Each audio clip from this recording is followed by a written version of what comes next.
नमस्कार, नेपाल भ्यूजको समाचार अपडेटमा स्वागत छ। सुरुमा आजका प्रमुख हाइलाइट।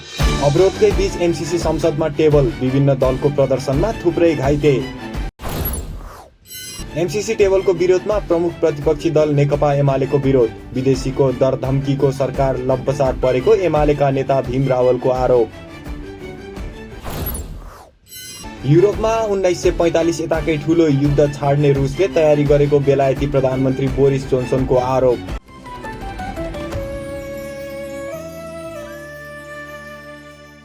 प्रमुख प्रतिपक्षी दल नेकपा एमाले तथा सरकारमै भएका दलहरूको अवरोधकै बीच अमेरिकी सहयोग परियोजना एमसीसी संसदमा टेबल भएको छ। अर्थमन्त्री जनार्दन शर्माले एमसीसी टेबल गर्न अस्वीकार गरेपछि अर्थमन्त्री शर्माको तर्फबाट सूचना प्रविधि तथा संचार मन्त्री ज्ञानेन्द्र कार्कीले सम्झौता अनुमोदनका लागि टेबल गरेका हुन्। माननीय अर्थमन्त्रीको तर्फबाट माननीय संचार तथा सूचना प्रविधि मन्त्री श्री ज्ञानेन्द्र बहादुर कार्कीलाई नेपाल सरकार र अमेरिकी सहयोग निकाय मिलेनियम च्यालेन्ज कर्पोरेसन बीच भएको अनुदान सहायता सम्झौता प्रस्तुत गर्न अनुमति दिन्छु। यसैबीच एमसीसीको विरोधमा आज पनि नयाँ बानेश्वर क्षेत्र तनावग्रस्त बनेको थियो। बिहानैदेखि एमसीसीको विरोधमा राजनैतिक दलका भातृ संस्थाले प्रदर्शन जारी राखेका छन्। यस क्रममा प्रहरी र प्रदर्शनकारी बीच झडप भएको छ। झडपमा केही प्रहरीहरू पनि घाइते भएका छन्।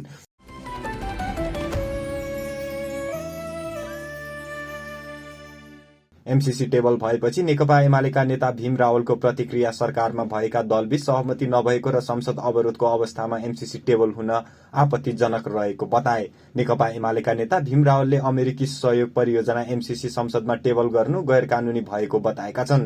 अहिलेको अवस्थामा एमसीसी टेबल गर्नु कानून विपरीत र नेपाली जनताको भावना विपरीत हुनुको साथै संसदको अपमान समेत भएको उनले बताए। आज विदेशी डर धम्कीमा लम्पसार परेर एमसीसी टेबल गरिरहेका यसमा उनले आपत्ति जनाए।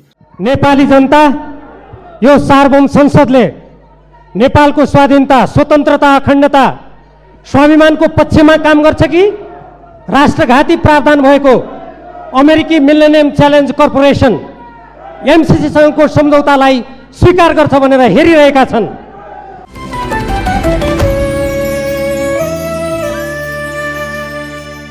संसदको आजको बैठकमा नेपाल मजदुर किसान पार्टीका नेता प्रेम सुवालले एमसीसीले नेपालमा तानाशाही व्यवस्था ल्याउन खोजेको आरोप लगाएका छन्। एमसीसीले शेरबहादुर देउवालाई धम्की दिएर संसदमा आएको पनि सुवालले आरोप लगाए। मिलेनियम च्यालेन्जको जुन यहाँ प्रस्ताव आएको छ सम्झौता, एमसीसी सम्झौता, यो अमेरिकी धम्की पछि आएको हो। डोनाल्ड लू अमेरिकी मन्त्री, फातिमा सुमार एमसीसी का उपाध्यक्ष, यो दुईजनाले प्रधानमन्त्री शेरबहादुर देउवा र सहयोगी दल प्रचण्डजी र माधव नेपालजीलाई फोनमा धम्काएपछि आज यो यहाँ आएको हो। के यो नेपाल अमेरिकी धम्कीमा चल्ने हो?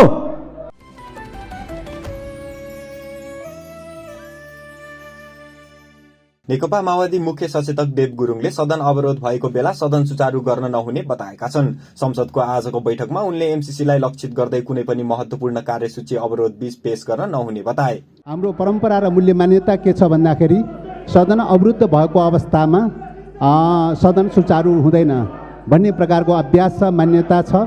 यो लोकतान्त्रिक विधि पनि हो, मान्यता पनि हो।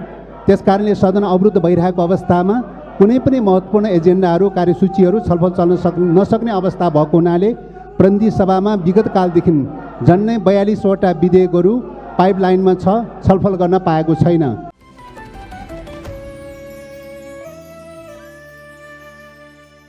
नेपाल धितोपत्र बोर्डका नवनियुक्त अध्यक्ष रमेश हमालले पदभार ग्रहण गरेका छन्। आइतबार हमालले पुँजी बजारको नियम नकारी निकाय धितोपत्र बोर्डको कार्यालय खुमलटारमा पुगेर पदभार ग्रहण गरेका हुन्।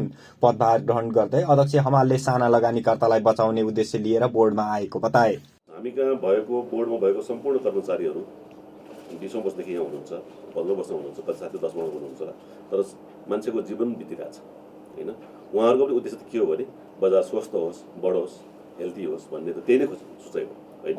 त्यस्तै सरकारको पनि त्यही नै हुन्छ, तपाईहरुको पनि त्यही नै हुन्छ। तपाईहरु यति इच्छुक किन हुन्छ यहाँ आउनु भएको छ? किनभने तपाईहरुलाई यसको चिन्ता छ, यो बजारप्रति तपाईहरुको चिन्ता छ र म पनि त्यही चिन्तित भएर नै यो ठाउँमा आइरहेको छु। र यो बजारलाई कसरी हामीले चाहिँ एकदम हेल्दी रूपमा ग्रो गर्ने, यसमा फेयरनेस होस्, यसमा ट्रान्सपेरेन्सी होस्, यसमा सबैलाई एउटै किसिमको यार्डस्टिकले हेरियोस् र नियमन निकाय चाहिँ नियमन निकाय नै होस्, साँच्चीमै नियमन निकाय होस्, यसमा चाहिँ अन्याय हुन नपाओस्।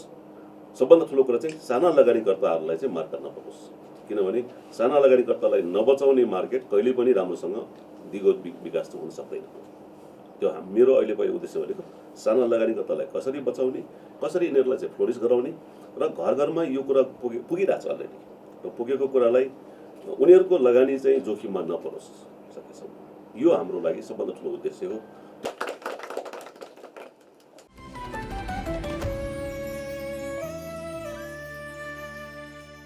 रुसले युरोपमा सन् 1945 यताकै ठूलो युद्ध छाड्ने योजना बनाइरहेको आरोप बेलायती प्रधानमन्त्री बोरिस जोन्सनले लगाएका छन्। बीबीसीसँगको अन्तर्वार्तामा उनले अहिलेको प्रमाणहरूले यस्तै संकेत गरेको दावी गरे।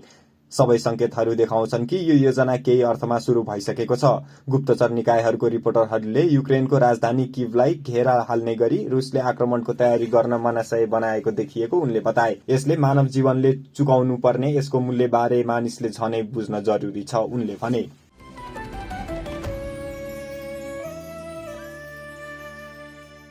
शहीद स्मारक ए डिभिजन लीग फुटबल प्रतियोगितामा जावलाखेल युथ क्लबले जित हात पारेको छ। तिरपुरेश्वर स्थित दशरथ रंगशालामा आज भएको खेलमा जावलाखेलले हिमालयन शेर्पालाई 2-1 गोल अन्तरले पराजित गरेको हो। जावलाखेलको जितमा रूपबहादुर लामा र ओनगुना जुनियरले 1-1 गोल गरे। हिमालयन शेर्पाका तर्फबाट अमृत श्रेष्ठले 1 गोल फर्काए। खेलको 15औं मिनेटमा रूपबहानले पहिलो गोल गर्दै जावलाखेललाई सुरुवाती अग्रता दिलाएका थिए। 71औं मिनेटमा हिमालयनका खेलाडी अमृतले गोल गर्दै खेललाई 1-1 गोलको बराबरीमा ल्याए।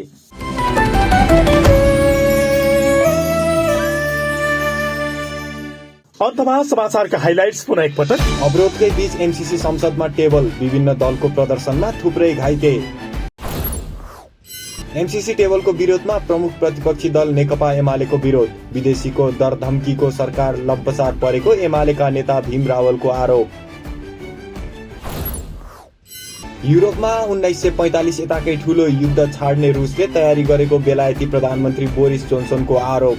खुसीको कनेक्सन गरी फुटबल हेर्ने हो, डिसोको जडानमा स्पेन जाने हो।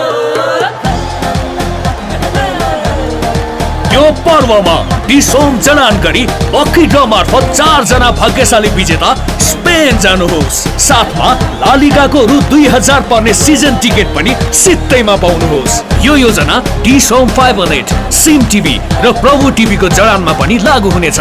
ह्याप्पी पर्वको ह्याप्पी कनेक्सन। डिसोम, खुशीको कनेक्सन। ताजा समाचार र अपडेटका लागि नेपाल भ्यूज लगइन गर्दै गर्नुहोला। धन्यवाद।